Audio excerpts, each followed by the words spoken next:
Hey guys, how's it going? So today I'm working on a little decorating out here by our fireplace area. I haven't actually started the decorating portion, but you might notice that this furniture is different than maybe the last time you saw this area.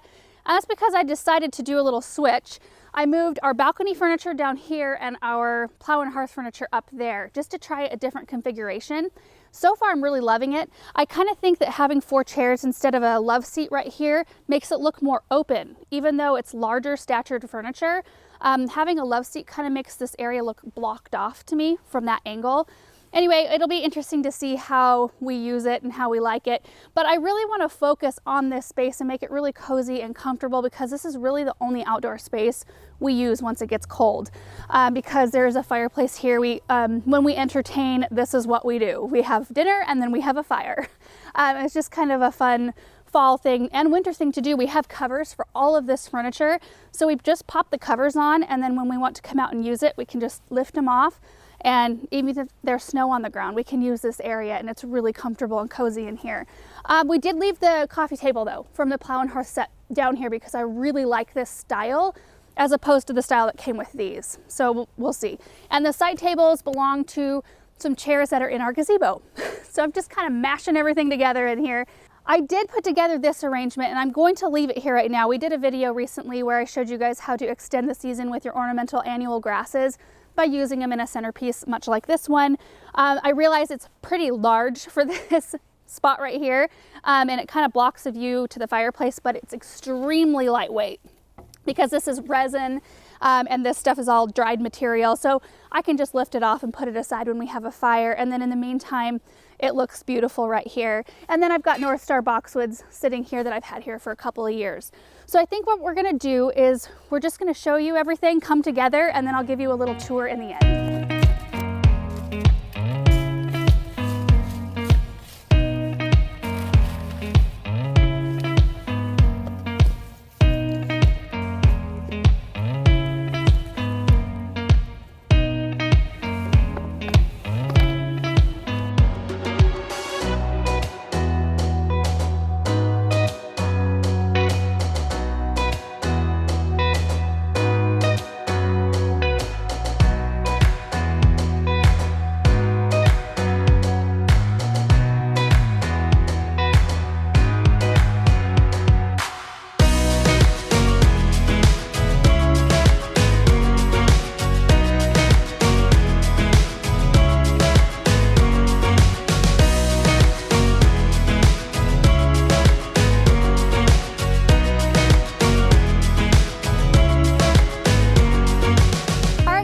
All done, and I really love how it turned out. There's so many different elements in this display that I just want to kind of go slowly and talk about each one of them. So to start with, I already talked to you about the furniture, and this will just be something we have to test out because there is a lot of furniture in this space. Like, we may end up moving the ottomans out just to make it a little bit more spacious, but in terms of practicality, it is super comfortable because everybody has a place to put their drink. You know, these 2 people can put their feet up here. These 2 people on this side can put their feet up. And then we could even use ottomans as chairs and kind of spread the circle out if we have more people. So in terms of practicality, it really works out nicely. But I had a couple of gorgeous heucheras. These are called Dolce Spearmint. I am in love with the color of this foliage. I cannot wait to plant these in my garden. I have these, I used 2 of them in this display, and I've got a couple more in my greenhouse that I want to get out in the garden. And then this is Osaka white cabbage. So I thought that those played really nicely together in kind of a monochromatic way. So this is about full size. It will get a little bit wider, but this is about the height, about 8 to 10 inches tall, and then it throws up its blooms. But it's also a semi-evergreen, so it's a zone 4 through 9, and they usually, for us here in zone 5, they stay pretty nice. You have to kind of groom up a little bit of tattered leaves at the end of the winter to get ready for spring, but typically they look pretty good, especially if they're in a protected spot. So that's a really great one to use in an area really that's like this. We get kind of filtered sun in this area, so that should do really well. This is a blue Hubbard squash that I grew in my garden. And then if we move over to this table right here, this is a lantern I've had, oh my goodness, I've probably had it for like 10 years. It was up in one of my closets. I thought it'd be fun to bring it down. It's got little walnuts at the base around the candle. I I have one coaster here and two over there. I need to find my fourth. I do have 4 coasters, but Benjamin likes to play with these. So the fourth one's probably underneath the couch somewhere.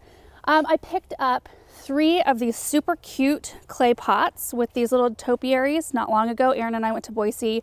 We stopped at a place called Far West Nursery, and I just thought they were so cute. So I picked up 3 sets, I guess, of those. And I have a Dichondra Silver Falls in there, which they do pretty well in cold temperatures, and then a little pumpkin. And then for this display here, I already kind of talked about this, limelight hydrangeas out of my garden. This is Skyrocket Pennisetum, an annual grass that I cut from a container along our fence line, and I'm using it as a centerpiece to just kind of lengthen the life of it. And then I just used a couple of things, a couple of which I grew and a couple which I bought, and I've used them in other displays. I have a linen tablecloth that my sister gave to me as a birthday present a couple years ago, and I absolutely adore it. And then of course, you cannot have a fireplace and not have your s'mores stuff. And this right here is romancing the ordinary, I think. Like, you know, one could bring out your box of graham crackers and your bag of marshmallows like we usually do, but every once in a while it's fun to kind of class it up a little bit.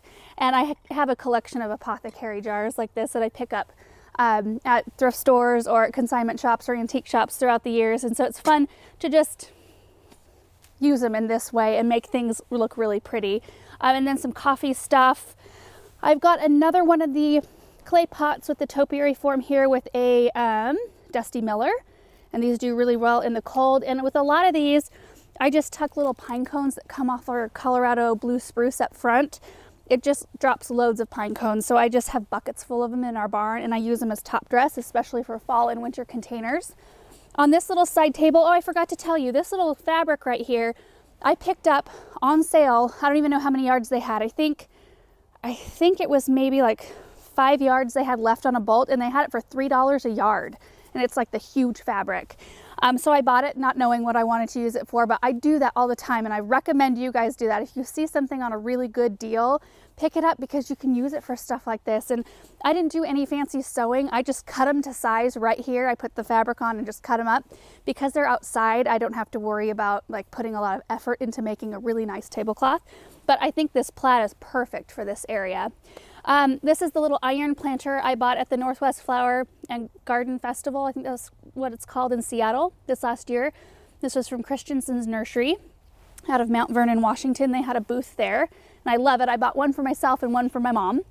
And then here's that third and final of my topiary clay pot sets, and I've got an Eversheen Carex grass in there, which is a perennial, and then a couple more Osaka white cabbage, and then the fireplace. So I didn't really do much for cleaning actually anywhere. I just kind of swept the fire stuff, the charcoal, back in, and then I left all the leaves. Like you can see, the ground is like all messy, but I mean, this tree is just dropping like crazy, and it kind of adds to the charm, I think. I love to see leaves on the ground. As long as you're not sitting on them, I come out and kind of, you know, clean off the furniture and stuff like that every once in a while, but I don't mind if the ground's a little messy. Purple fountain grass in a container. I just dropped this down in the container.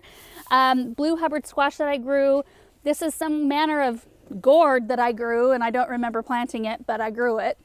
And then another pumpkin, Osaka white cabbage, and then a couple more pretty decorative things. And then up here on the mantle, did I grow all of these? Yes, I grew everything that's up here. I grew all the butternut squash. This one, there's a couple acorn squash. The pine cones are out of my yard, both from the spruce and the pine trees that we have. And then I have an old wreath that's actually kind of sun faded, but I like it up here. I hung that. I used one of those hooks with the screw on the end, and I just screwed it right into grout in between a couple of these stones. Works really well. And then I just wired it up there. It's really lightweight, so it's not going to damage or pull on anything. And I kind of like that it's an understated wreath up there. I considered going around the garden and making my own. But then sometimes, like when you're doing a project, you just kind of want to like put something up that's already pre-made. And I think that one looks pretty. And the last little area here is this corner. So I've got another one of the Dolce Spearmint heucheras, a little pumpkin there. And then if you kind of come around the corner, you can see I used the Siberian cypress that I showed you guys in a video earlier. I potted it up in this really pretty container. And then there's just a few more Cinderella, no, it's not a, is this a Long Island cheese squash? I think I bought this one, I didn't grow it, but I did grow these 3.